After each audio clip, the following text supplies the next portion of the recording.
Hey, what's up guys, and welcome back to the channel. And today we're getting into some strange 4chan threads, and today's threads and stories are weird, disturbing, scary, and just super interesting, so you'll want to stick around. And I appreciate you stopping by. It means the world. Please like the video and subscribe to the channel. The channel subscriber goal is 1 million subscribers, so please subscribe to the channel, and I'd love for you to join the community. And yeah, this video will be long enough already, so without further ado, let's get into some strange 4chan threads.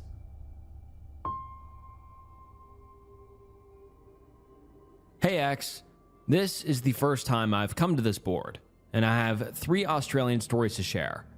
I normally do not share my stories with anyone except close friends and family because, to be honest, they make me sound like an absolute crackpot. A friend of mine urged me to post here, as it allows me to remain anonymous, and this community seems perhaps too open-minded. Before I start with the stories, I'll give a little bit of background about myself. I'm a 29-year-old guy living on the Gold Coast in Queensland, Australia. For those that may know the area, I grew up just outside of Rathdowney on a 600-acre property which has been in my family since the area was first colonized by Europeans. I moved to the Gold Coast when I was 20 to allow my fiancée, now my wife, to further her career in finance. My skill set was mostly limited to aquaponics maintenance and fish care, which I found was next to useless in that city, so I turned my attention to my true passions, riding and fishing. I was soon picked up by one of Australia's largest fishing magazines, which led me on countless fishing trips around the country. It was on these trips that these stories occurred, and also the reason I've taken the screen name of Aussie Fish Journo for these posts. I drank alcohol and smoked cigarettes, but I was not drunk during the events that happened in these stories, and I do not take any recreational or prescription drugs. The first story I'll share with you happened in 2009 in northeastern NSW. I was doing an article on the recently rehabilitated Clarence River cod, or I'm not even going to try to pronounce that, fish, also known as the eastern freshwater cod, in the area, and basically had a week to travel an entire river system by kayak and tag as many cod as I could. This trip was purposefully correlated with a full moon on the last night, as it would provide the best conditions for targeting cod with surface lures throughout the night. For anyone who may be interested, the trip itself was, for all intents and purposes, a complete failure, as I only managed to catch 4 cod, all neontal and tagged from a previous restocking program. However, it was the occurrence on the last night of the trip that I will be sharing with you.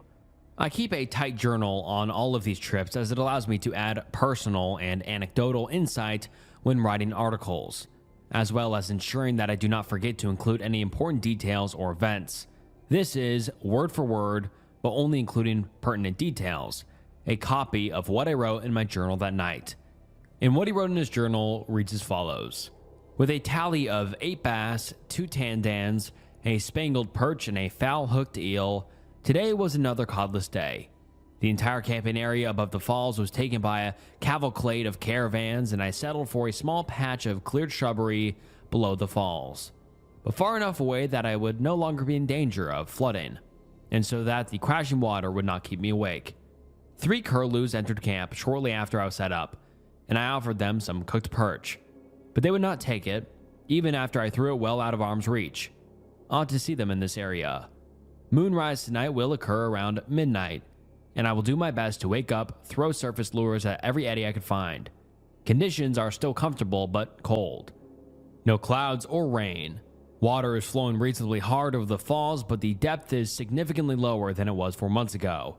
That was the final entry for the trip, as the next morning I was in no mind to write down the following events.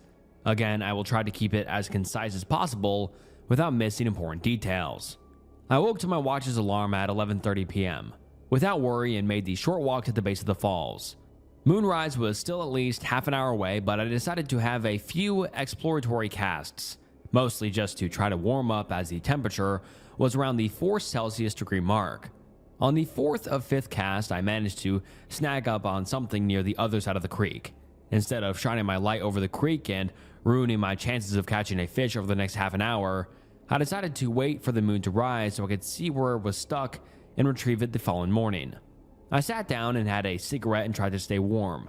I considered going back to camp, but I knew this was my last decent chance to tag a few cod, so I decided to sit there and shiver until the moon rose. What happened next is a classic cliche, as it was long after summer. The roar of the cicadas wasn't present, but insects, frogs, and other nocturnal animals created a much quieter, but in my opinion, much prettier symphony that would fill the night air. Just as the first rays of light from the moonrise had come over the falls and illuminated the creek, I noticed that the fluvial noises were non-existent. The only sound present was that of the running water, and I sat there with a certain curious suspiciousness. It is a hard feeling to explain, one where something just feels off, but you can't figure out what it is. I was feeling pretty spooked and decided that it wasn't worth hanging around for a $15 lure, so I grabbed my rod and was ready to make my way back to camp. I took one last look at the falls, and that's when I saw it. There was a large, thin object at the top of the falls, illuminated by the moon. It was definitely not there during the day, and my first thought is that it was a large tree, or a huge group of branches that had been washed down the river overnight. And then it stood up. This thing was between 6 and 8 meters tall, incredibly thin, and very human-like in shape, with arms much longer than a human has. I am by no means an artist, but I have attached a picture here of what it looked like in the moonlight. It slowly raised its arms into the air, as though it was reaching to the moon itself. And that's when I noticed two of the same creatures standing beside it. I'm not sure if they were there the whole time. I didn't notice because I was fixated on the one in the center, or if they had appeared as it raised its arms. All three of these things had their arms raised into the air for a few seconds before completely vanishing. It took me a second to realize they had disappeared because their silhouette against the moonlight was that strong it had made an imprint on my sight, similar to when you look at the sun and see sunspots in your vision for a few seconds after. This next part was by far the most disconcerting event of the night. Anyone who has ever been out in a thunderstorm at night will know how surreal it is when a bolt of lightning illuminates the world around you for a split second. For that minute amount of time, you can see everything in a bright white light, almost as though a giant spotlight has been cast upon you. Well, a few seconds after the things vanished, the moon had just made its way completely over the top of the falls, and suddenly it was like daytime. For 4 or 5 seconds, I could see everything around me in a strange white light, similar to the lightning effect I just mentioned, but lasting long enough that I could look around the entire area. Forgot the picture in my previous post, so attached it here. And then he attaches the picture, and you can see the falls and these 3 strange, skinny beings in front of the moonlight. Very strange. And then he continues saying, the only real detail I managed to notice over this period of light was 3 curlews standing together on a small platform near the base of the falls about 20 meters away from my position.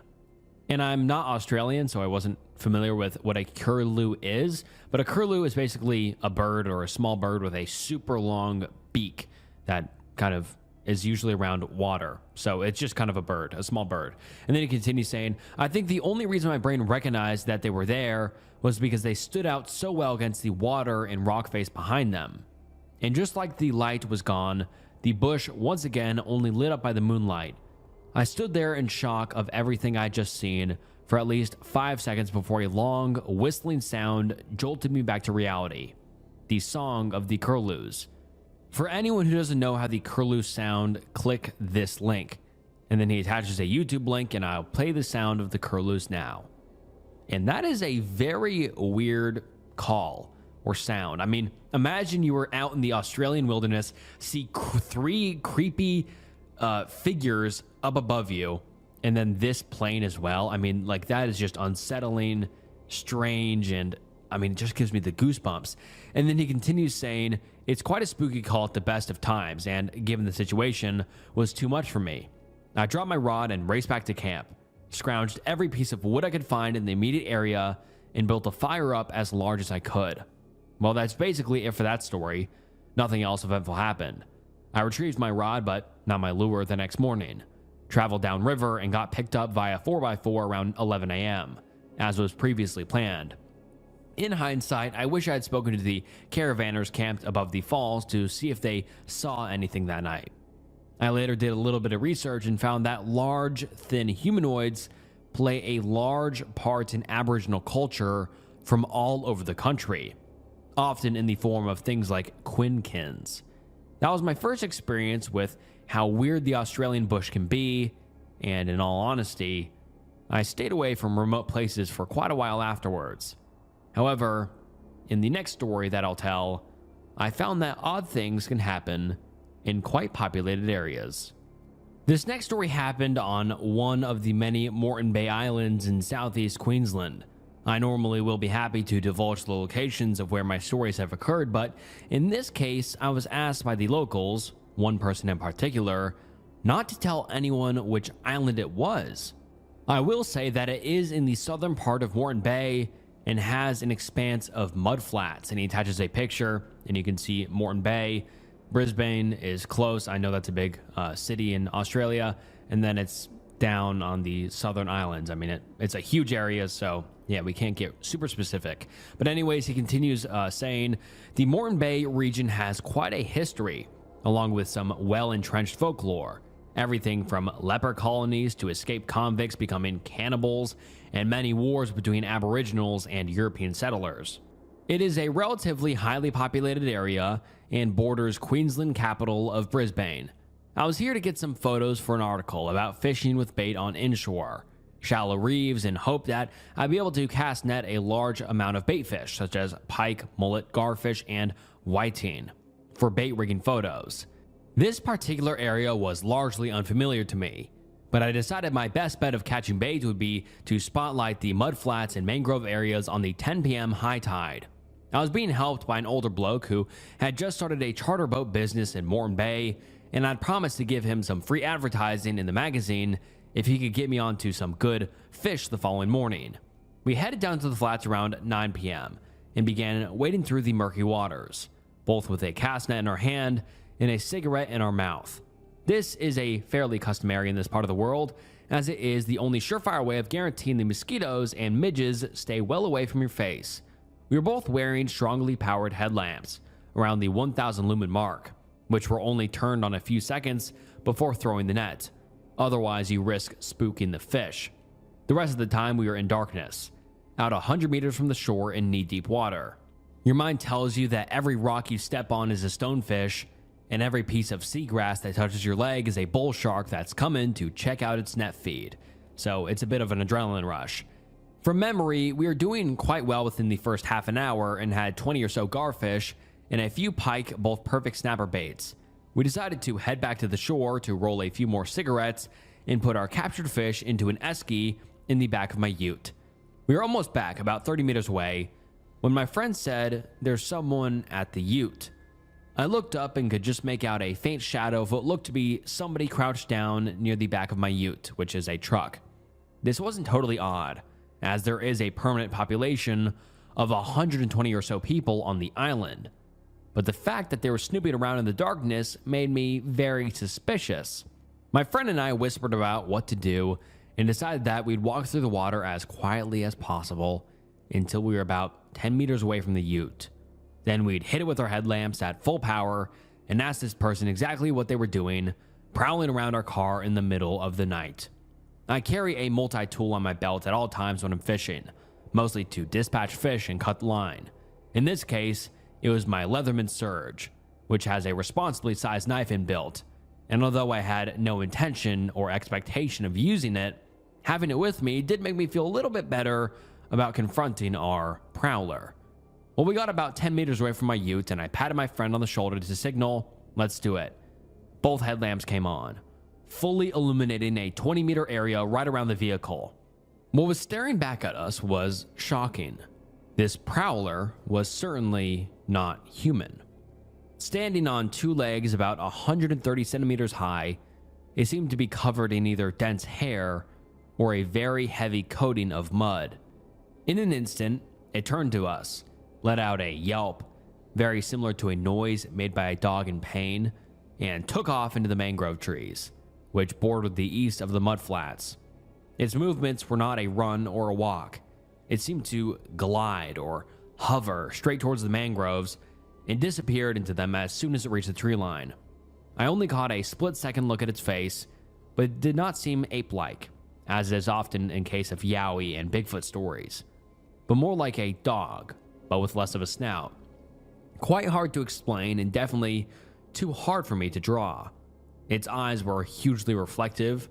It was almost like the light from our headlamps had hit two small mirrors and was directed back at us. We were both, understandably, quite shocked from the incident, and threw our gear back into the ute and drove to the most well-lit part of the island, a small grassy park near the pub. We did not check for prints or anything in the area as, honestly, we had just wanted to get the hell out of there. The next night, we quietly and almost embarrassedly asked the bartender if there were any wild dogs or similar animals on the island, hoping for a rather menial explanation for the prowler we had encountered. His facial expression formed what would be best explained as a wry smile, and replied with, "No dogs, but they're mangrove men." He directed our attention to an old bloke in the back of the bar and told us to ask him about them. My fisherman friend was quite tired from a full day out on the boat and decided to call it a night. And I had another drink alone before getting the courage to talk to the old man in the corner. The conversation that ensued was one of the most interesting ones I've ever had, and I will condense it into a few points. And their conversation reads as follows. The prowler we had witnessed the previous night was a mangrove man called by Junjuri by local Aboriginal groups. In the past, they were present in the entire Moreton Bay region, but destruction of mangroves had resulted in them now inhabiting only 4 islands. They, or something very similar, also lived in the mountain regions of the mainland. I'm not sure if he was talking about yowies, as we know them in popular culture, 6 to 10 feet tall, or smaller creatures like the one I saw. They haven't been known to harm humans, but are apparently quite mischievous, and the one near my ute was probably looking for fish or food. The Aboriginals do not consider them to be an animal or a spirit, but somewhere in between. They are well known to many of the locals in the area. Many have seen them, but only believe them to be folklore. The old man I was speaking to had built up somewhat of a rapport with the Junjuris, often leaving them food or toys, with their favorite toy apparently being squash balls. It was all quite a shock to me. The fact that these things were living in areas close to the largest city in Queensland just seemed ridiculous, but I could not just ignore what I saw. My friend's charter business is doing quite well these days, and I try to have a fish with him at least 3 or 4 times a year, but we've only spoken about that night once since it happened. He has never told another person about it for fear of sounding like he's insane, which is totally understandable. I have returned to the island many times since, but have not had another seen anything out of the ordinary. And on my last trip in early 2014, I was informed that the old man I spoke to had sadly passed away.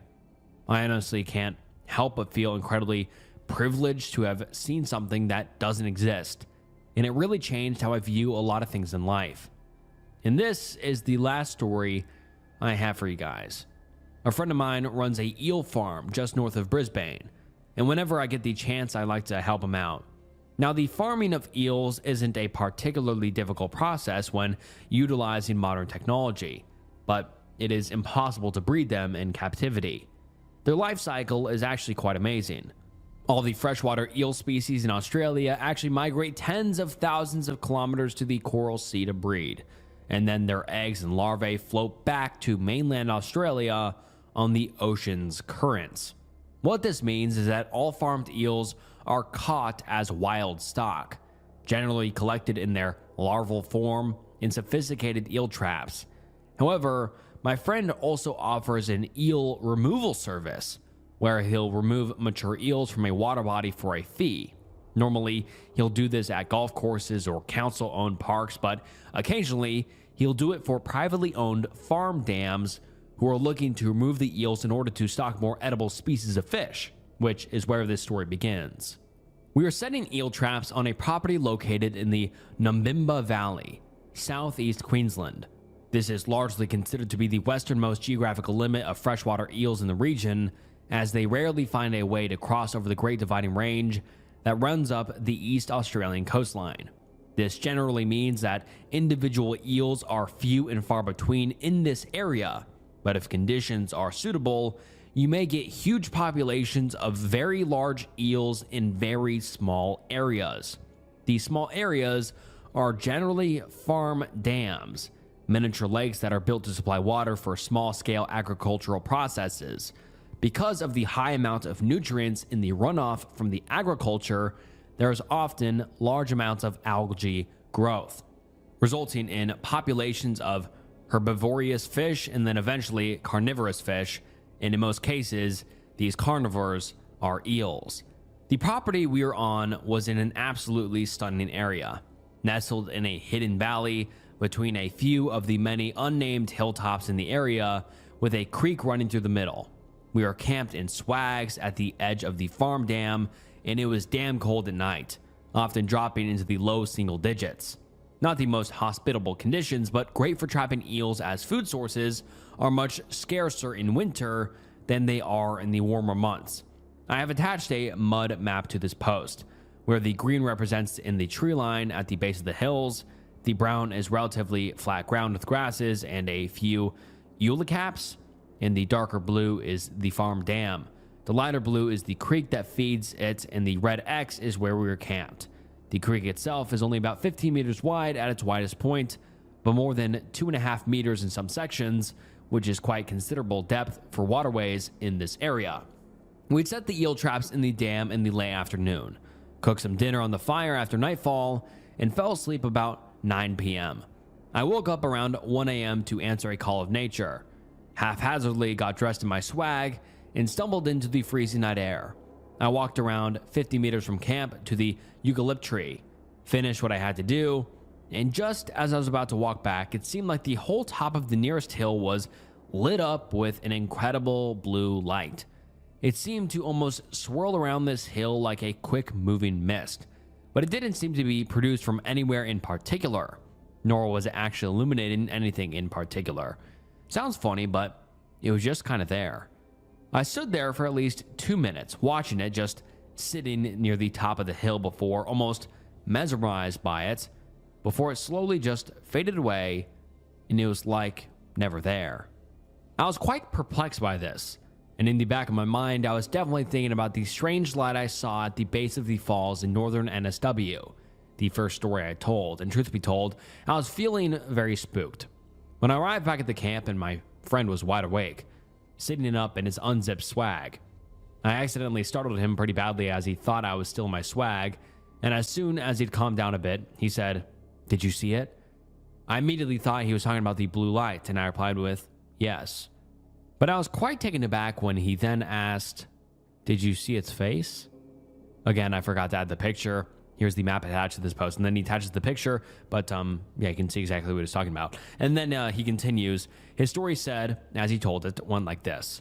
He was awakened by some disturbance, which was likely me getting out of my swag, and I think swag is sleeping bag, and he lay there for a minute or two before deciding that he too needed to answer a call of nature. Just as he had unzipped his swag and sat up, he saw somebody across the other side of the dam. He initially thought it might have been me checking the eel traps, and he was quite annoyed because they're supposed to be left undisturbed until morning.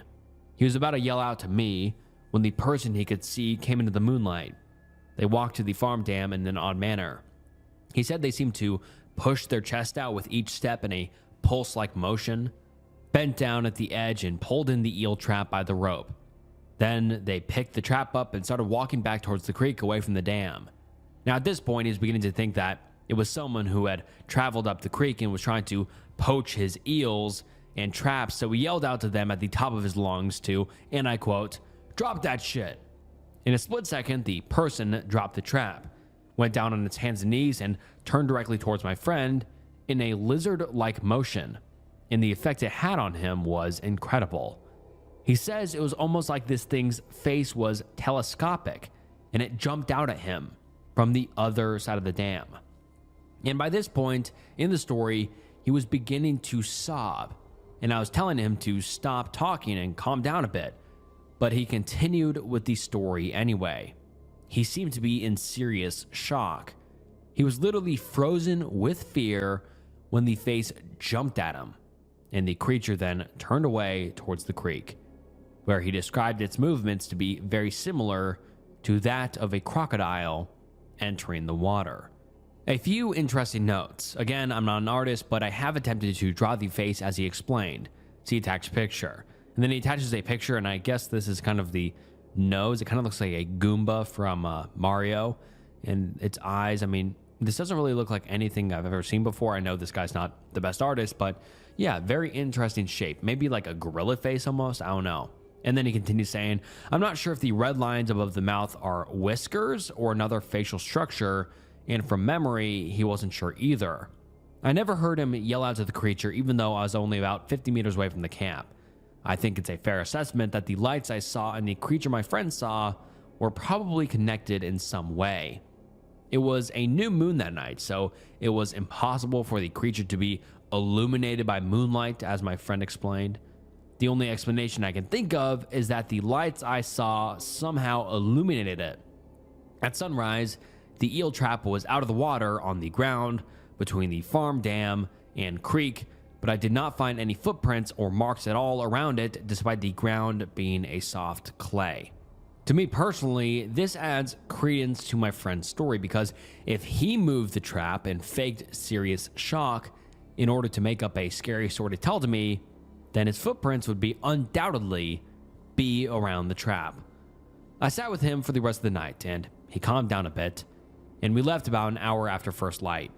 I gathered up the eel traps but released the eels, as I didn't have the knowledge of how to store or transport them in the tank on my friend's truck, and he just wanted to get off the property as quick as possible. I didn't tell him about the lights I saw, and he never asked why I answered yes to his first question if I didn't see the creature.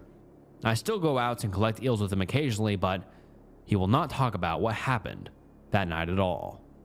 I did speak to an Aboriginal auntie, female elder, whose family has lived in the area for literally thousands of years, and she basically just went, yeah, bunyip, completely nonchalantly, as if what I had experienced was an everyday occurrence.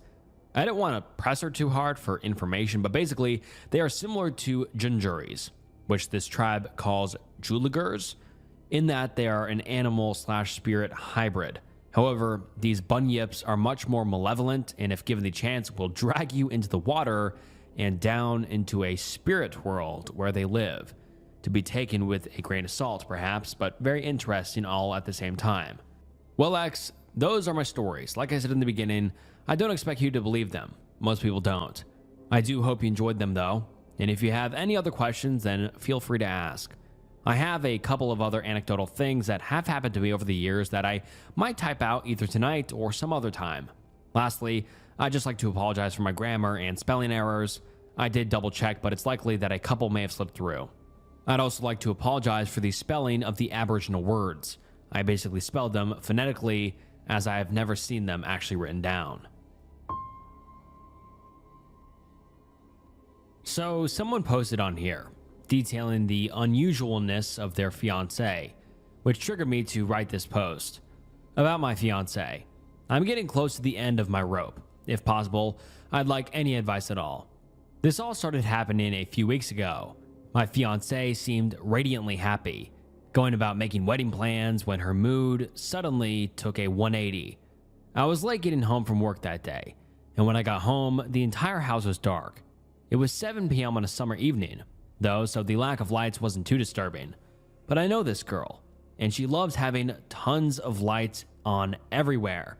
We regularly argue about her leaving the bedside light on when she sleeps. She's scared of the dark, which I find adorably childish thing about her. Normally she comes running to greet me with a bundle of endless chatter, asking me how my day was, a pretty bug she'd seen while she was out walking, what sort of things she'd done around the house, but it was completely silent and still when I got in. Thinking she might be upstairs, I went looking for her, only to find it empty. At this point, I was more curious than anything and sent her a text. I heard my text tone for her phone register inside the wall. Picture not my fiancé, just some random chick.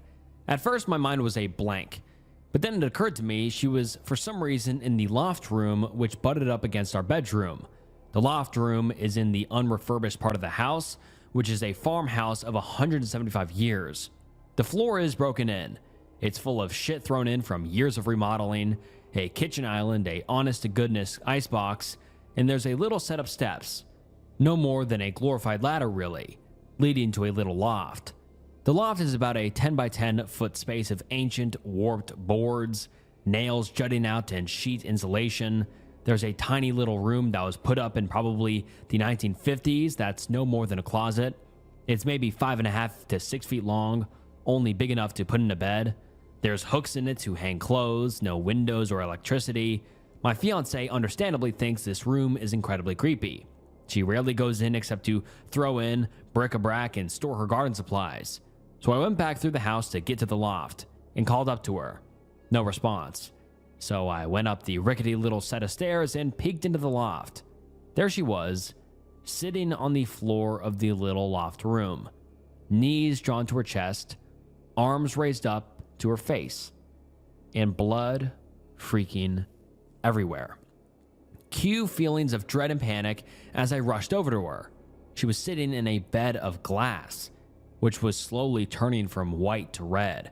She had rivers of blood running down her forearms, shins, knees, and face. I managed to extract her from the pile without doing more damage to her. The whole time I kept asking what was wrong and how had this happened, but got absolutely no response. Her eyes were so wide, I could practically see the whites around her irises. Her face was deathly pale, but I couldn't tell if it was shock or the lack of blood. She was dead cold. Not wanting to tempt fate, I took her to the hospital. Luckily, only a few of the cuts needed stitches, and none on her face, but she ended up swaddled in bandages. While she really didn't need blood, the doctors gave her an IV with fluids, and she eventually came around from her deep state of shock. I stayed with her through the whole thing, knowing she would probably be scared if she was alone. Until that moment, she didn't seem to really register her surroundings, so when she looked at me and reached out to hold my hand, I knew she was somewhat back. I asked her what had happened, and she only shook her head. She's honestly not very good at explaining long and detailed events, but I grilled her. Eventually, I managed to extract some details. She'd been making dinner when she had heard something upset in the loft room, and I think he meant to say upstairs in the loft room. She went to go investigate and found a stack of boards had fallen almost onto the stairs, and she went to push it back up. Once she was up in the loft, she became curious of the little loft room, which she had never really wanted to investigate, and went in. She had only been in there for a few minutes picking through the stuff in it before something blocked out the light behind her. She couldn't really explain it. She started making excuses, saying she didn't want to talk about it because she was scared. After nearly 10 minutes of persuading her, she said she thought it was a man, but he had moved into the room so fast. He had a pane of glass that hadn't been used in the restoration, and when she'd stepped back to defend herself, and subsequently fallen, he smashed the thing over her. But here's the thing. She said it didn't really hit her. It was like the glass had detonated with the force of a bomb before it had, and the man had darted out of the room and around the corner, where she heard footsteps circling her room rapidly. This went on for some time before she heard me enter the house. Then the footsteps descended the loft room, and the door from the loft room to the outside opened and shut. But she was so scared, it was like she couldn't move. She got my text, and still, she couldn't move. Eventually, I got the gist and found her in the loft. She wanted to scream at me to run, to be careful, that the man was still around, but she couldn't move or speak. I dug her out of the glass, took her out to the car, and she said she couldn't see any evidence of the man at all. I wanted to file a police report, but she was adamantly against it. I eventually let it drop, intending to tell my large and well-armed family about the incident. And this is just me butting in, but why the fuck would you not do a police report? Even if she was adamantly against it, she claimed some man broke into the house and hit her in the face with glass. And now you're just gonna let it drop? This is a very serious thing to just like be so casual about. But anyways, it didn't occur to me at the time to tell her not to tell anyone else. We went home with the warning of infections and changing bandages and etc. She seemed terrified to fall asleep and cried intermittently on the way home. When we were pulling into the driveway, she admitted to me she couldn't explain anything about the man. Maybe the pane of glass had fallen on her, and her mind had made up the rest. I agreed it was a possibility, and she actually seemed comforted. She fell asleep on the couch. I sat up for some time, unable to sleep. Her good humor resumed, but slightly cautiously. She went back to wedding planning, and I told my family to be on the lookout for the man. And then nearly a week after the first incident, I came home early for lunch one afternoon. The kitchen was empty, but the doors leading to the loft room were open. I walked over to investigate and found my fiance looking into the open door of the loft room with a long, wicked-looking knife in her hand. She's small, but can exhibit extreme fits of strength while in a fit of fear or anger. I've seen her go through a branch on a maple with a machete, so I kept my distance and asked her in a clear and loud voice what she was doing. She nearly jumped out of her skin, reached out, and slammed the door shut. She said she thought she'd heard something in the loft room. I fetched a gun, loaded it with some slugs, and ascended the stairs. Empty and still, the pile of bloody glass was still there. There was a sharp snap at the bottom of the stairs, and I immediately turned. The screen door to the outside of the house had just clicked shut. The wooden storm door was open with a great gaping gash in it.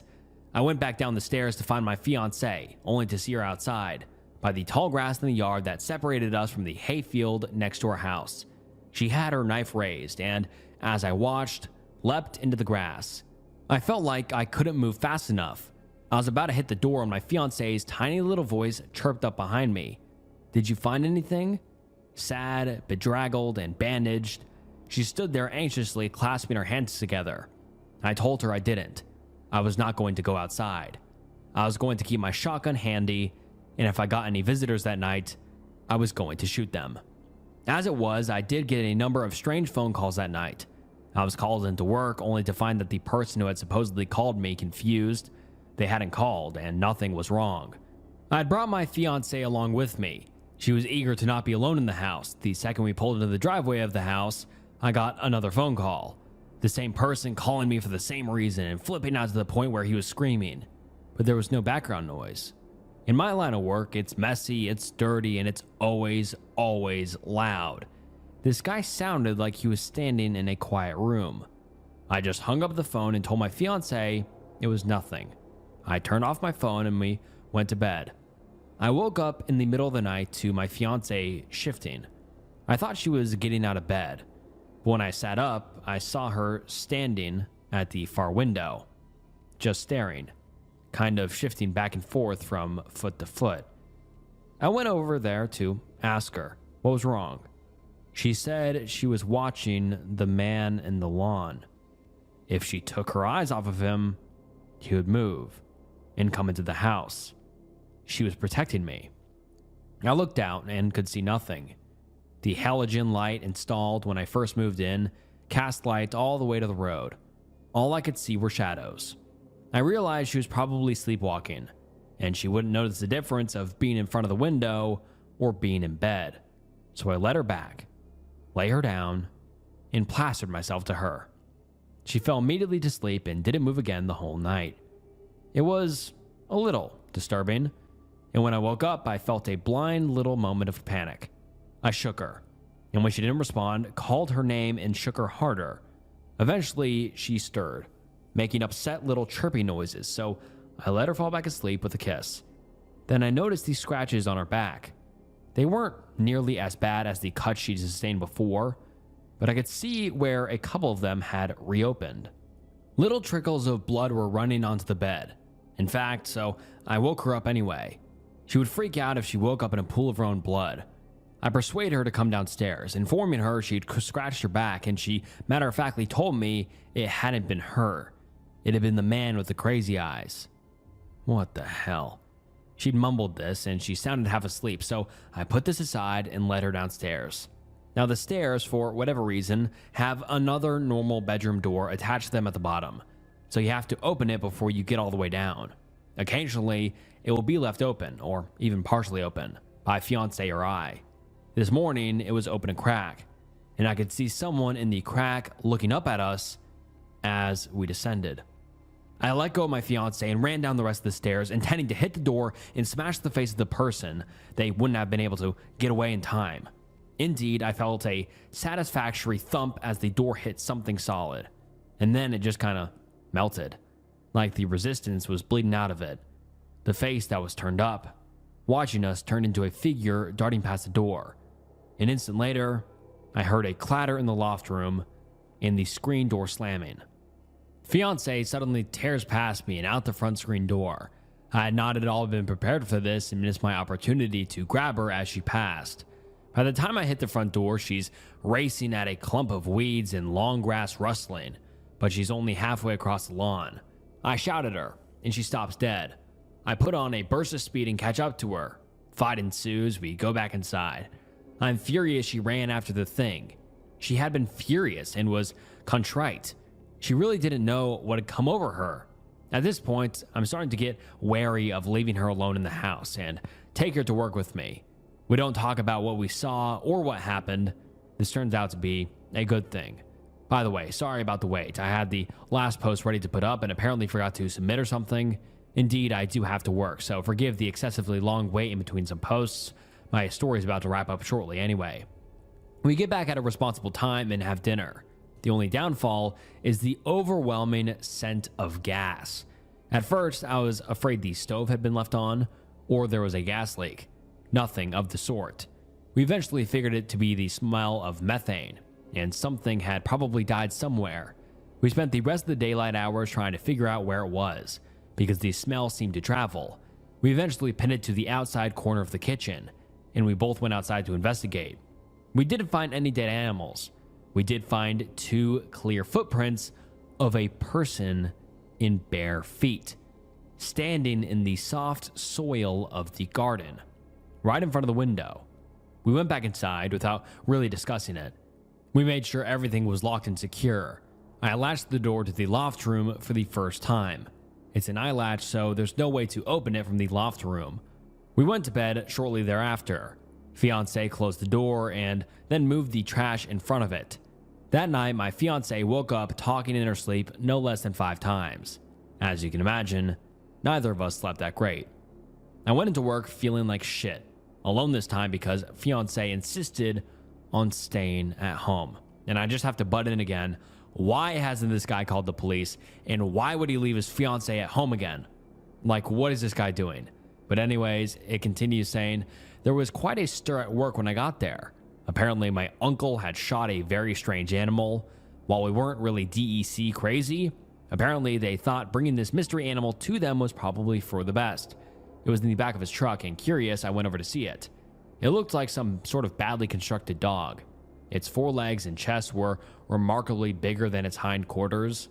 Its feet were candid but hairless, and the toes had a prehensile look to them. Its face was the worst though. I'm really sorry about all this delay. I was hit with a mountain of work after I made that last post. It's getting harder and harder to type the further along I go because I don't like to remember how it ends.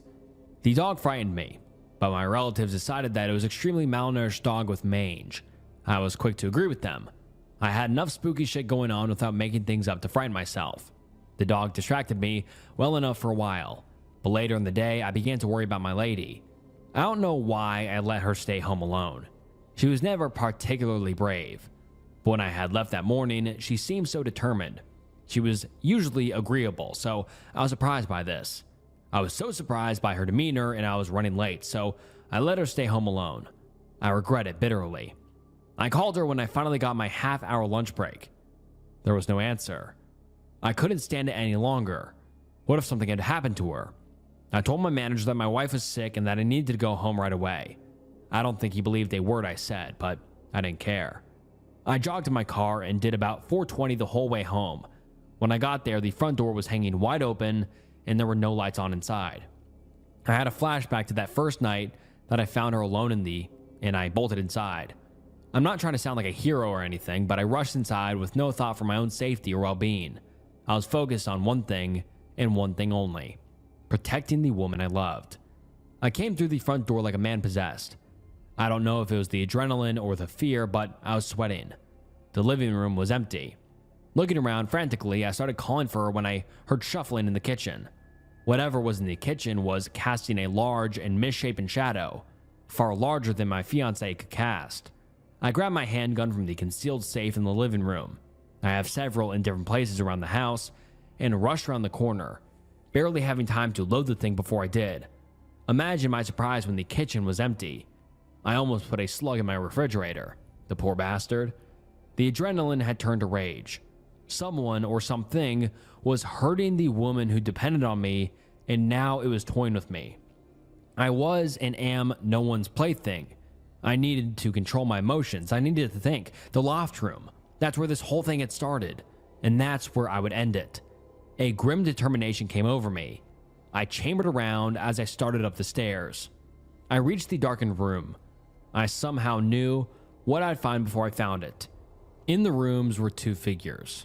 One of them was my fiancée, but it wasn't my fiancée, not really. It was a dark, twisted, misshapen version of her. She was disfigured like the dog. I knew immediately who the other figure was. I was finally meeting the man. The monster that was my fiancé approached me slowly and stammered, I did this to save you. I love you. Goodbye. No. My reply was quick and final. So were the two 9mm slugs that tore through the man's chest. I would not let any man or monster take her from me. She was mine no matter what she looked like. I loved her. I buried the man in the woods. It wasn't easy explaining to my family, and the police for that matter, what had happened to my fiancée.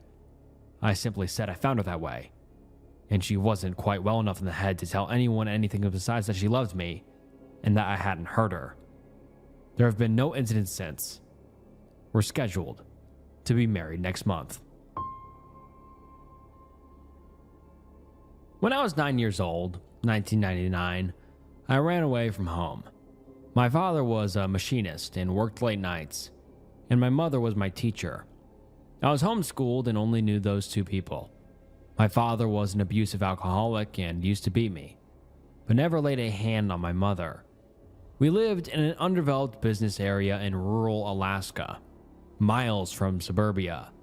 It wasn't uncommon for business to start and tank within the same year, so when I left, I found an abandoned building and decided to make it my home there. I found a small broken window that led to the basement of a 4-story building, and I broke in. There were signs that other people had come into this building before me, and me not really knowing how to talk to people had me very frightened. I explored for hours. The 3rd and 4th floor were in bad condition. There were holes in the walls as if someone had come in and just smashed them. Broken chairs, tables, cabinets, all sorts of things. I found a room with a push lock on the door and decided to make my camp there. This was during a period where we only had sun for about 6 hours a day, so without natural light, this building was pitch dark and beyond freezing. In what I imagined was the middle of the night, when I dozed off, I heard glass shattering and the sound of a man screaming as if he was writhing in pain. It sounded as if he was breaking everything he could get his hands on. His voice seemed to split where he was screaming and wheezing as if it were two people. This terrified me. Even though I had the door locked and was on a different floor, I still worried for my safety. I flicked my lighter on and burned some manila folders to look around the room. I found a hole in the wall that was just big enough for me to fit in, so I dove in and crawled as far back as I could go. The man screamed for hours and wheezed. It sounded like he was being hurt, but he was the only one there. Eventually, the screaming stopped. I heard his footsteps echo in the staircase between rooms. He made it to the floor I was on, and it sounded like he was dragging something behind him. He went into a different room and shattered some glass. He kept doing this for a while, but never made a sound himself. I pissed myself in the wall now, terrified he punched through the wall of the next room and discover me. Eventually, he was silent. For too long.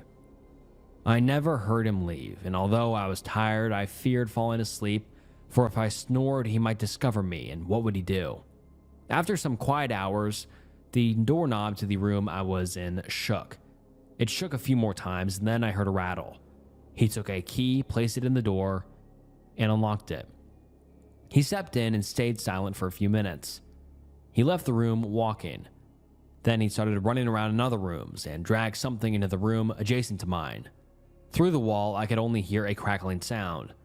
Then he started to chew very loudly and exclaim what he was eating was delicious. I didn't make a sound. I hadn't found any food in that building during my exploration, so he must have brought something in. I didn't make a sound. I hadn't found any food in that building during my exploration, so he must have brought something in. Would you like some? He said in a hushed tone. I didn't respond. I imagined he was talking to himself. Ever get the feeling you're being watched? He laughed to himself. I just know someone is here. He rattled on while chewing and making that horrible cracking sound. I'd really like a dinner guest sometime. I had a lump in my throat I could not swallow. I had to clear it so bad, but I feared what this guy would do if I did, so I stayed quiet. I was so utterly terrified and cold from all of the windows being smashed and being wet from my piss, I almost cried. I'm going to give you till the count of 5. I didn't dare move. 1, I closed my eyes so tightly. 2, he couldn't have known I was in here. 3, I didn't know about God at the time, but I believe I prayed to some sort of higher being. 4, I swallowed hard and took a deep breath. 5, and he went silent. There were no noises for a long time. It may have been an hour, but I'm not sure. I nodded off from pure exhaustion, and when I woke up, it was still pitch black. I started to scuffle a little bit, totally forgetting where I was, and I froze when I realized. I didn't hear anything, so I waited for another few minutes, then left the wall. I exited the small hole and walked out of the room. The upstairs area was littered with drywall glass, cigarette butts, alcohol cans, and debris. I couldn't remember where the stairwell was to leave, so I had to explore all over again. I eventually ended up in the room where the man spent the majority of his time, and that's when it all clicked. The room was covered in shit and blood. A deer carcass had been ripped apart in the room, and its intestines draped all over it. They hung through ceiling tiles and over desks like a canopy. I only realized when I smacked my face into a piece of its organs strewn across the walls. Remember, it was pitch black. I lit some more folders on fire and looked across the room. The skull had teeth marks punctured into it, and the eyes and teeth had been thrown around the room. I didn't know what to make of any of this, so I broke down crying. I left the building and continued onward towards my home. When I arrived, my mother yelled at me for being gone for 3 days. She quickly stopped when she saw I was covered in blood. When I explained the story, my father sat down with me and explained that this is why he keeps us away from other people, because this is what they do. I was terrified of people and lived with my parents and did not speak to any other people besides the two of them until I was 20 years old, and moved out when my mother died, and my father told me I was never really his son. I've lived a very strange life. I am 27 now and live on my own in Alaska. And wow, that was just a short but impactful story. That was crazy. I mean, who knows what was in there with him? I mean, in the middle of cold Alaska, like, could it have been some crazy homeless guy, maybe eating a dead deer? Or was it a skinwalker of some sort? I don't know. I don't like to immediately jump to supernatural, but it seems almost supernatural. A crazy story, and I just hope the OP is doing better now. And before we get into this next thread, I have to give a quick little rundown. So basically, this OP starts posting to a 4chan thread asking about mushrooms and what type of mushrooms are safe to eat and which are psychedelic or which are poisonous. And yeah, I'm just going to give that quick little rundown, try not to spoil a lot of it, but let's get into it. The OP joins the thread and says, is this a psychoblin mushroom or is it a carte? And then he posts more pictures and a little more, and then he posts the pictures of them, and you can just see the mushrooms growing out of mulch. Mulch will be important later. He then posts another picture growing out of mulch and dirt. And then a commenter replies to the OP saying, if it is, it looks like psychobly sinasines. I can't wait for you guys to make fun of me in the comments for that. Take a spore print looking for purple/gray or purple/black spores. I am not an expert, just a R word with a mushroom book. And then he posts a picture of what the real mushrooms look like, or the psychoblin or whatever, and then the one it's compared to. And then the OP posts in another thread saying, just watch these, they what to do, I expect, because I'm not 100% sure on identification. And I didn't mess up that time. That was just what the OP said. And then someone replies saying, they are neither edible or magic. Maybe a Tabernia or Lacidra species. And then the OP responds saying, are you sure? I'm in North Carolina. And then the OP says, I ate some. Am I going to die? What the fuck was the OP's thinking here? The commenter literally said 15 minutes prior, they are neither edible or magic.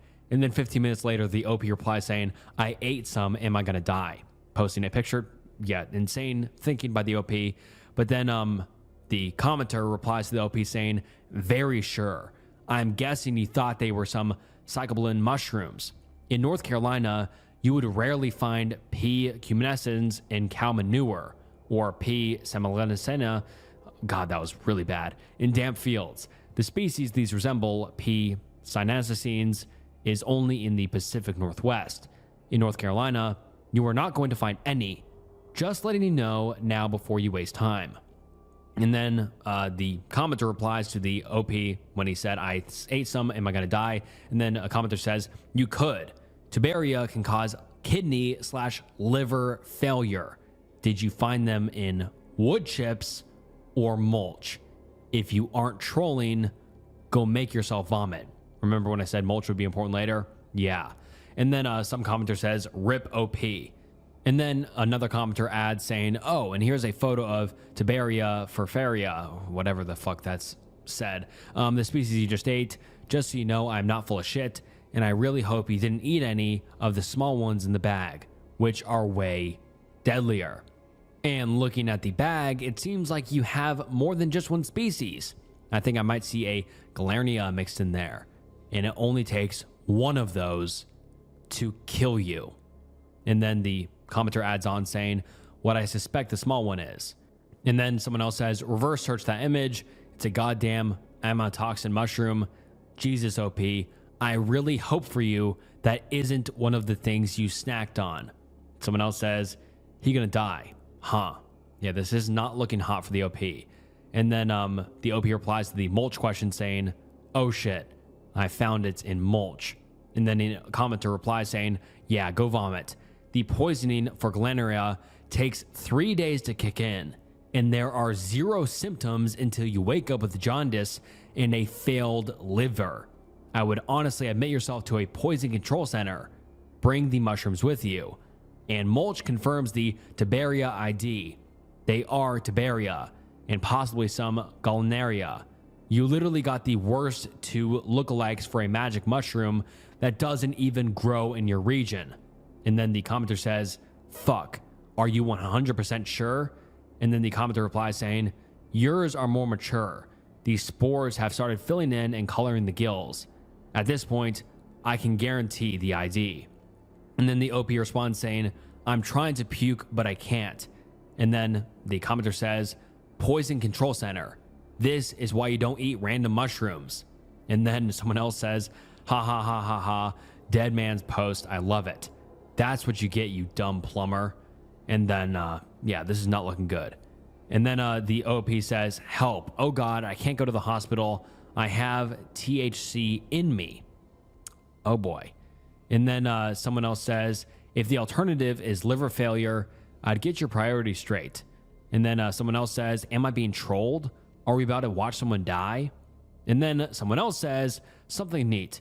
Apparently a large number, to possibly even the majority of the reported fatalities caused by that mushroom, explicitly happened because the victims mistook them for magic mushrooms. And someone else says, exactly. It used to be common for hippies to go around and just eat random brown mushrooms in areas they grew, hoping to get the right ones. Probably like a 1 in 400 chance. Keywords, used to. It was before there were proper ID books circulating. Oh boy. And then the OP replies saying, I can't go to the hospital. I've been trying to throw up for 10 minutes. I'm freaking out. I need to calm down. I am in North Carolina. And then someone makes a post saying, BOP, create Reddit thread asking for ID. Take the first response as a fact and eat the shroom. Oh shit, what am I doing?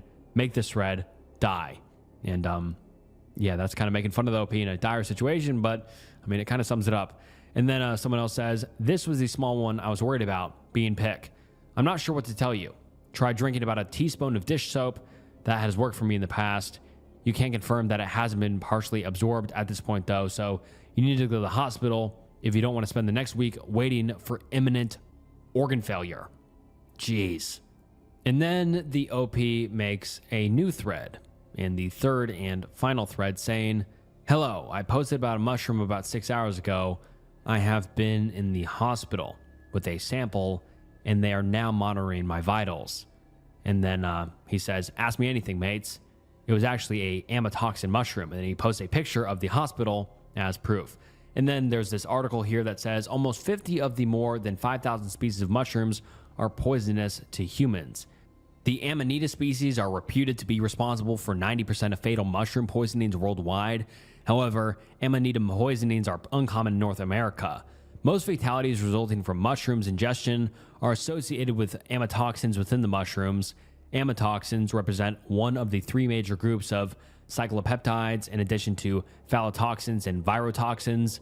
They are heat stable, insoluble in water, and not destroyed by drying. At least 5 subtypes are amatoxin exist. The most significant of these are the alpha and beta subtypes of amanitin. So this is today's moral of the story. Don't eat random mushrooms, guys. And then someone says, you mean this one? Nice going, R-word. And then someone says, hey, I'm the anon who identified them and told you to go to the hospital. So they confirmed the ID?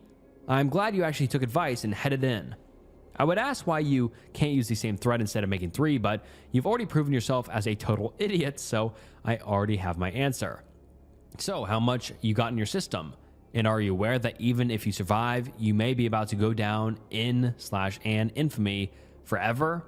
This is like that time the kid on FIT took a near fatal dose of vitamin K and melted his liver. And then the OP replied saying, actually, I should be okay. The hospital said my body didn't absorb much at all. It barely showed in a tox report. They will monitor me for a bit and I should be gone.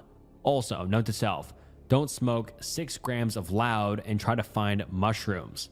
And then someone says, nice going, OP. We are waiting for your obituary. Someone else says, glad you're all right. Just loud from now on, please. Someone else says, a moose will die via gun because he found a nice convenient area for getting the best greens. Meanwhile, OP ignores everything he has been taught about not eating wild mushrooms and ignored 2 threads full of people telling him they are not edible. This is why we aren't evolving. And wow, that's just a wild ass 4chan thread. This one isn't scary. It's just insane and just a good moral. Don't eat wild mushrooms. And I kind of wonder if this guy's a troll, but I don't think it is. I think people are just kind of that dumb. Some people out there where they just eat mushrooms after someone telling them not to eat mushrooms, and then they go to the hospital after that. Yeah, this was just a crazy thread, and I was actually worried for the OP because I hadn't read the ending to this before I recorded, so I was kind of getting worried there for a second. I'm like, oh shit, is OP about to die? Well, it sounds like he's okay, which is great, and on to the next one. I go someplace when I dream. You likely don't remember me, which is fine. I'm forgettable in real life, so I am accustomed to that. But some time ago, I posted here concerning troubling dreams, wherein I visit the foundry or refinery. I know nothing about industrial buildings, why I might dream of one every night, and where I'm getting the imagery is such a mystery to me. Literally every night without fail, I appear in the same spot, curled up on the floor of what appears to be an abandoned and decaying industrial building. At first, it was novel, then became distressing. But while I still talk about it in therapy, it's no longer an unwelcome experience. Instead, I regard it as a sort of second home. There's nothing especially welcoming about it, but in exploring the foundry, I've discovered the layout is persistent. and anything I break or move remains that way in the next dream. Additionally, the machinery makes no sense. I don't know much about how such machinery works, which is why I figured this was the case, but I'm not an idiot. I know what a gear does, what a piston does, but in the dream, the machinery is assembled as though by someone with no conception of what machinery is in general. Gears working against each other, belts driving wheels, which drive belts, which drive wheels back to the original wheel with no apparent purpose. It became difficult to accept that my own subconscious was coming up with it. And then someone joins the thread and says, "Go on." And the OP continues saying, "At the recommendation of my therapist, I began mapping it out on paper and taking note of anomalies. For example, on some items there are labels or other blurbs of text in a language that I don't recognize. I can see abstract shapes while dreaming, but they change as I move the object and look at it from different angles.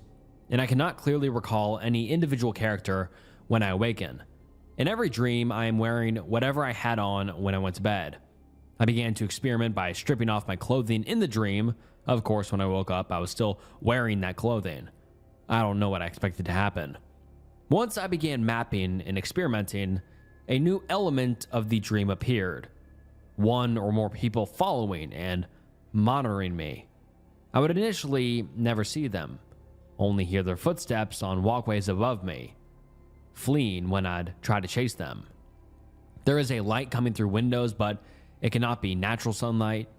It is a rich shade of sickly orange, and while shadows cast by the sun are all perpendicular to one another, shadows cast by light coming in through the windows are at angles that suggest the light source is much closer. I've tried on many occasions to wipe clean the dirty windows so I can see where the light comes from, or to break them with rocks and rusted tools. Neither works. All the while, I hear the shifting feet of watchers lingering nearby. At any rate, the last time I posted here, you requested that I learn 3D software so that I could provide a map of the area I have explored so far. I apologize if this is crude, but it's the best way I can do with what I've learned in that time. I have color-coded the various relevant positions so I can refer to them if you have questions. The yellow, rounded room with the tall windows is where I wake up. The green room contains the rows of machinery, the orange things. The blue cylinder is a shaft containing a spiral staircase with several decks at intervals on the way down. These rounded, carved-out rooms, seemingly concrete or very smoothly cut rock, contain cages all around the outer wall. Sometimes sound or movement comes from them, but they are dark. I cannot see what they contain, and they are locked. One is open and empty. And then he links a picture of the 3D render, and you can see the green room where he wakes up, the orange machinery in the room where the machinery is in, and then these weird like cage concrete rooms. And then he continues saying, "For a long time, I thought the spiral staircase was endless. I shortened it on the 3D map for the sake of showing everything in one picture. It continues for such a distance that unless I devote the entire duration of my dream in the dream to descending it, I don't remember the bottom before waking up. For that reason, I haven't explored much at the very bottom beyond what you see here. The staircase ends at what looks like some type of old-fashioned office, a rusting metal chair at a wooden desk with a few filing cabinets to one side, looking out over an abyss. Outside, it becomes apparent that the room hangs by the concrete shaft containing the stairwell from the roof of a massive subterranean cavern. Outside, there are a few platforms hanging from the cavern roof by chains, with wooden walkways between them. Below, rather than darkness, there are what look like slowly moving gray storm clouds. I've thrown stuff down into that abyss. I never hear an impact, nor can I see any walls of the cavern. The ceiling of it seems to stretch on for miles, receding into darkness. Here is another shot of the hanging building in the cavern, which gives a better sense of scale. And to be honest, I don't have the original thread, so I can't really see anything in that picture. Let me know if you guys see anything, but I don't see anything." And then he continues saying, "The platforms originally had some rotting cardboard boxes and tools on them, all of which I have long since dropped off the edge trying to get a sense of how deep the cavern is, to no avail. The clouds below look exactly as you might expect storm clouds to look from an airplane. I am powerfully curious to know what is below them, but too frightened to let myself drop from one of the hanging platforms in order to find out. It isn't clear what would happen. I used to have normal dreams, and some night, no dreams at all. This just started all of a sudden one night and continued ever since, never letting up. If it were someplace pleasant, representative of my desires, it would be explicable. But if I feel anything while there, it is cold, wary, and slightly nauseous. There is a sense that something is wrong about the place. The angles, the colors, the nonsense machinery. Every electric light is there emitting the exact sickly orange light that also comes in through the windows, presumably from outside. There's very little variation in color, from grays to very subdued browns. It feels like decay everywhere. Sometimes I try to fix the machinery, usually without result since it was apparently never designed to work in the first place. But occasionally I can rearrange it into something that at least moves or makes noise when activated. I feel most intensely watched while doing this, like my observers are trying to learn what the machinery means to me and how it's supposed to be assembled. My therapist is too confident in her interpretations, and they are flattering to an uncomfortable degree. She believes that the incompetently designed abstract do-nothing machinery represents my frustration with an inefficiently organized and operated society, and my struggles to fix some of it and make it work, to whatever small degree, represents struggles in my day-to-day life to change the order of things for the better. This is entirely, in my view, a product of her fondness for me. She is too impressed by what is objectively a pretty dull person, except for these strange nighttime escapades. Perhaps she feels sorry for me. And then he replies to somebody saying, "No, I've never tried to write anything in the dreams. I apologize for the delay. I was having trouble getting anything by your CAPTCHA system. It has been a long time since I posted here. I can try writing. I expect some anticlimactic result, like when I experimented with clothing. The experience seems designed to thwart any effort to pry it apart and see it from the outside. Literally, with regards to my efforts to get outside of the building, I have this lingering, deep-seated suspicion that if I could see what's outside it, it would answer many of my questions about that place." And then he responds to another question saying, "The parts are not the same from machine to machine. They are in some places similar, but never of identical dimensions. The tools are seemingly random in shape. It isn't obvious that they're even designed to do anything. I've searched for similar tools online and found nothing. Some change shape slightly if I look away even for a moment, then look back. I've managed to use them, awkwardly, to effect minor repairs only because some are coincidentally shaped such that I can use them as levers or are badly fitting wrenches. Some implements, found mainly on the cage levels, aren't tools so far as I can tell. They have sharp jutting points or blades. They might be weapons, but they have hinges, handles, all the trappings of tools. Not all can even be used safely without injuring the user. Who designed them and what are they for? I feel like the answers are outside the building, but the harder I try to escape, the further away it becomes. Something always prevents it. There's this strong sense that it's a charade, an inward-facing bubble of illusion, like the set of a television show. If I could find some hole in it, somewhere that the builder forgot to patch up and get outside, I'm certain I'd see it for what it really is. If there is a world outside of it, I cannot imagine it will simply be a city, or countryside, or anywhere intuitive.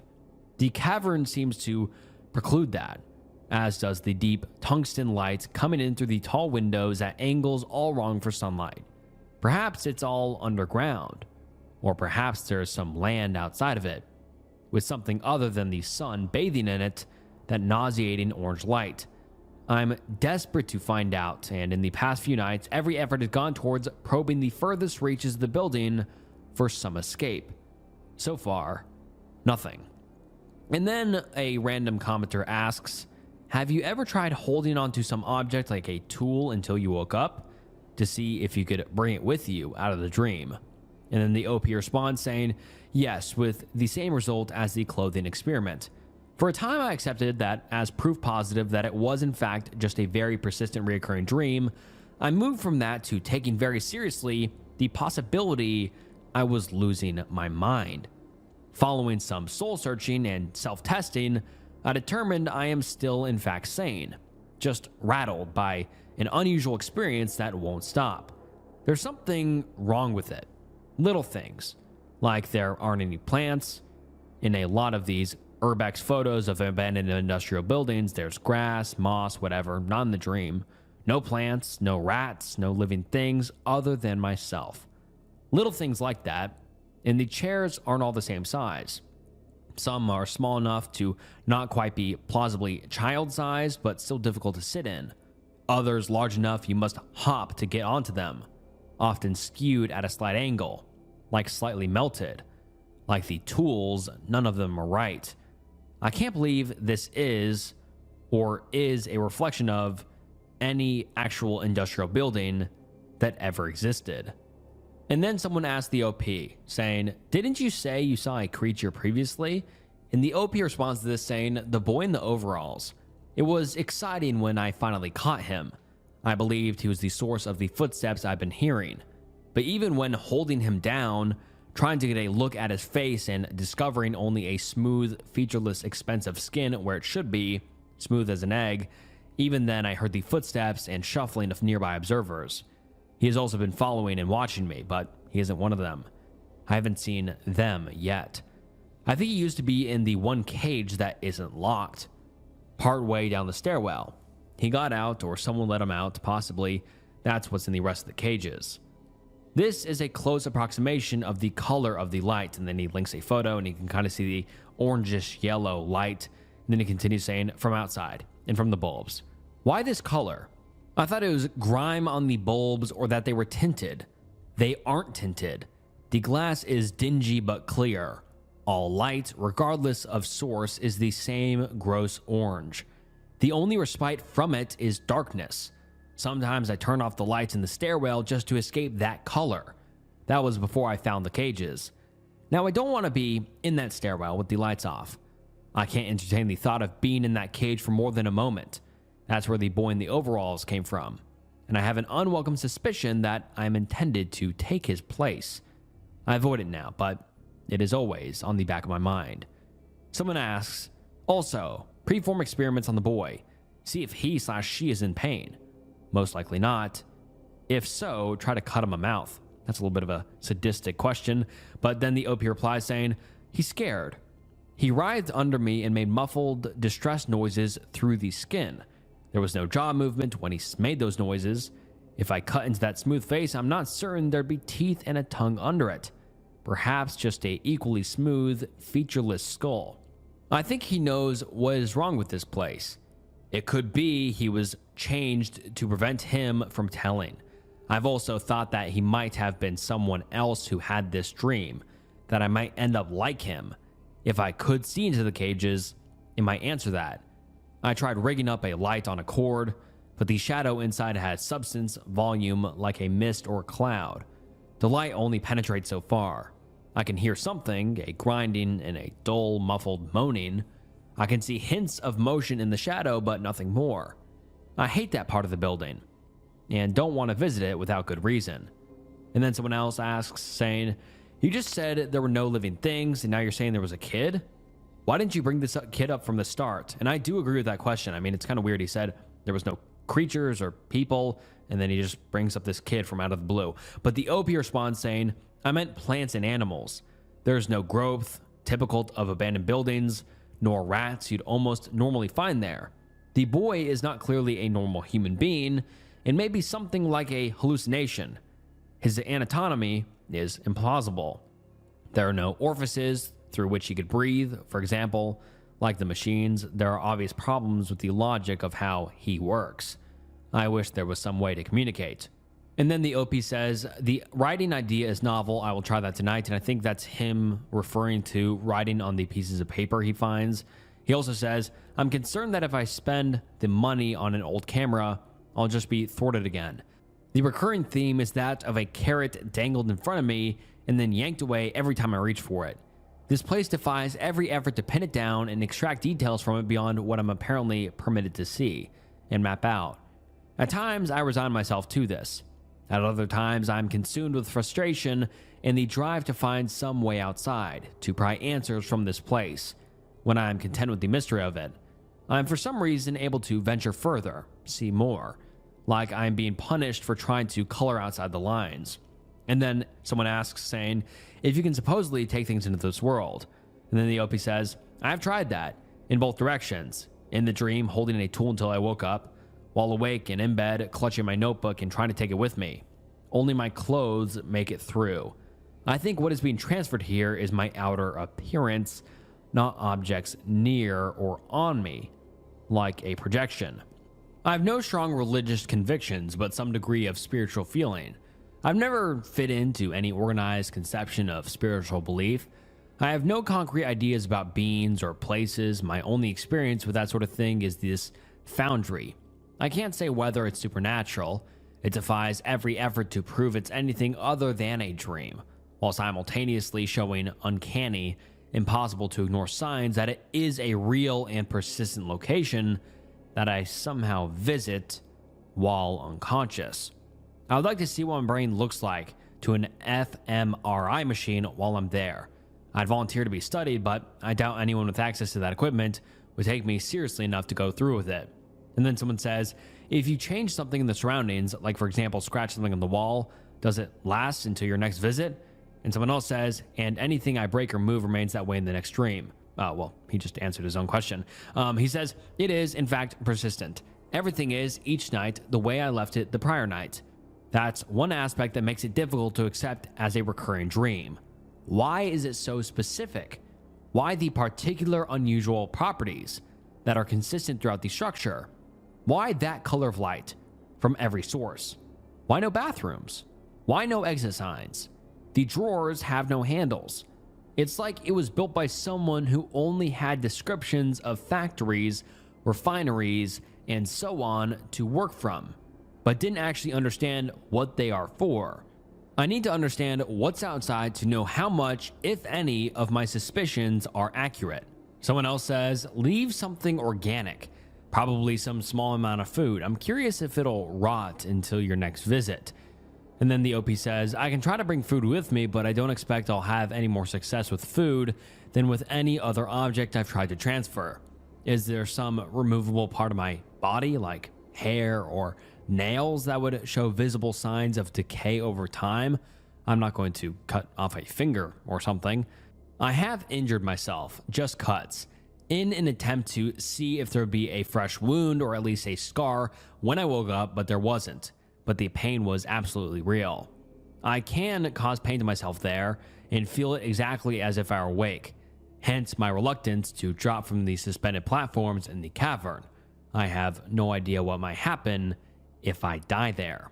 What about feces or vomit? I never feel the need to eat or defecate there, but it stands to reason I should be able to try.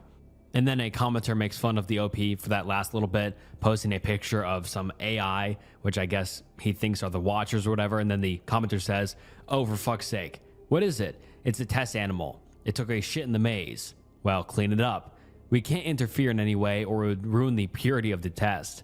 Listen to you, fine, but it's going to be awkward showing students footage of this with a big stinking human turd right in the middle of the shot. So you're just kind of making fun of the Watchers or whatever is in the OP's dream. And then someone else adds to it saying, test administered to human. Time to completion of puzzle. Did not complete. Results, human took a dump on the floor. Conclusion, not sentient. Recommended extermination prior to settlement of Earth. And so that's a little bit of joking that went on during the thread.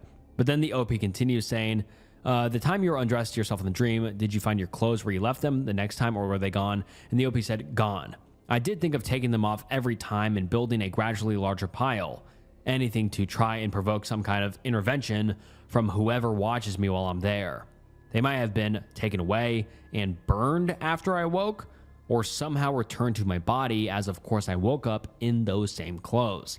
I could catch the boy in the overalls, but so far I cannot corner the source of the other footsteps. It's more than one person, and they move as a group, but I cannot so much as catch a glimpse of them. There are far many things I want to ask. And then someone else says, also try and polish metal with your clothes and use as a makeshift mirror. Try to see your reflection. And the OP replied saying, I did this once. I won't do it again. That's very, very ominous. The OP then continues saying, the least rusted metal surface I could find was a boiler. Boilers aren't usually made of reflective metals to my knowledge, but this one was reflective enough when wiped clean with some spit in my sleeve that I could see myself reflected in it.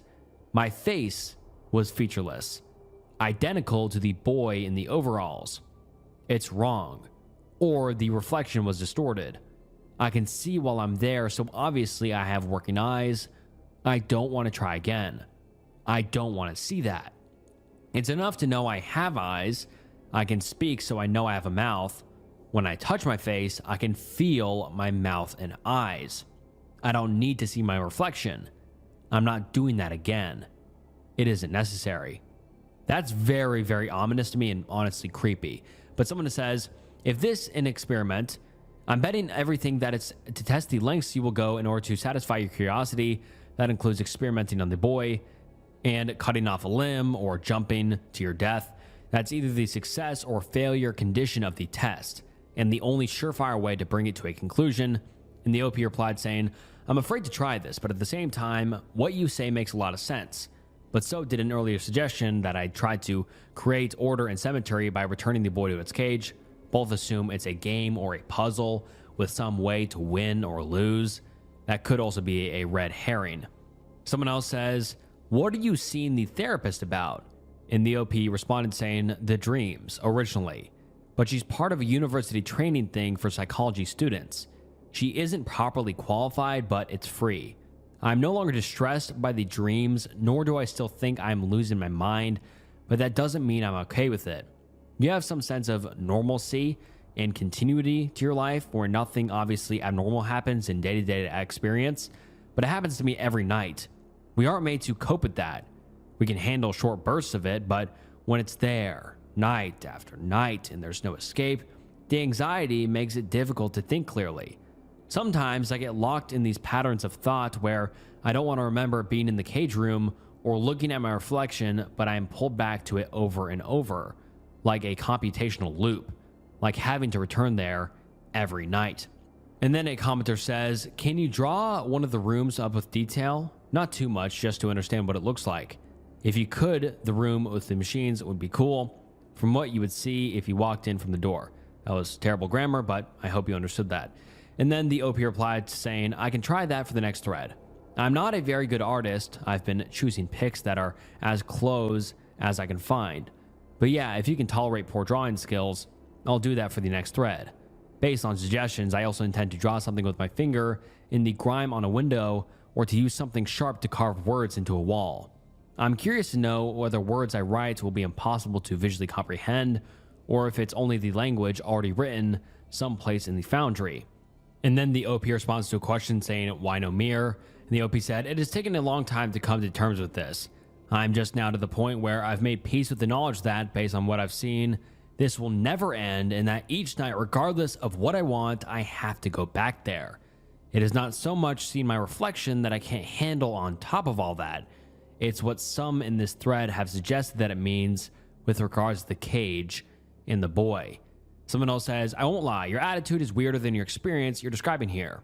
The OP then replies saying, she said acceptance, and adjusting to my new reality would diminish the anxiety. She was right, I have no reason not to trust her advice. And then the OP finally says, I'm so tired. It's 5 a.m. I've put this off longer than usual. Once I stayed up for as long as I could, it wrecked me, and it was a useless attempt at defiance. In the end, I still woke up in that room, so long as I need sleep. I won't be able to stay away longer than a few days. Soon I'll be there again. I'll open my eyes and see the windows, then the staircase. The full extent of my power to avoid it is caffeine pills and other drugs that can delay this for maybe 72 hours, but it is futile. It's like eating a calorie-restricted diet just to gain a few years. You still inevitably die. And that is a very ominous ending. And this is like the only other post I can see from the OP known as Foundry Dweller. And even though it doesn't really have a good ending per se, it felt so strange to me. And that's kind of why I read this first story and I'm like, I have to make a video titled Strange 4chan Threads, because I just thought this one was so strange, so weird, so unique, and honestly terrifying. Like, not terrifying in like a normal sense, like with scariness and terrifyingness. But this one was more like existential dread. I mean, he kind of perfectly summed it up at the end. I can't escape this, and I'll eventually need to go back. And each time he goes back, he feels more unsettled, more, or just less comfortable. And I mean, it is kind of just terrifying to realize that he maybe can't escape this for who knows how long. And there's like these weird creatures and people waiting there for him. I don't know, very odd and strange thread in general. What were your thoughts on it? Did you enjoy it? Did you think it was interesting, or do you just think it was a bunch of random mumbo jumbo? I don't know. Very interesting and very unique. I've never read any sort of story like that. But yeah, leave your thoughts down below. And all right, guys, that wraps up some strange 4chan threads. I hope you enjoyed today's video. And if you did enjoy, please comment down below what your favorite story was. I read every single comment, and please like the video and subscribe to the channel. It means more than you know, and it helps more than you know. And if you enjoyed today's video, I'm sure you'll enjoy other videos on the channel. So please check out some other videos. And yeah, follow me on my new Instagram. That helps a lot. And you can get updates on me and my channel, or the channel. And yeah, thank you so much for the support. And this is Snug, and I'll see you next time. Bye.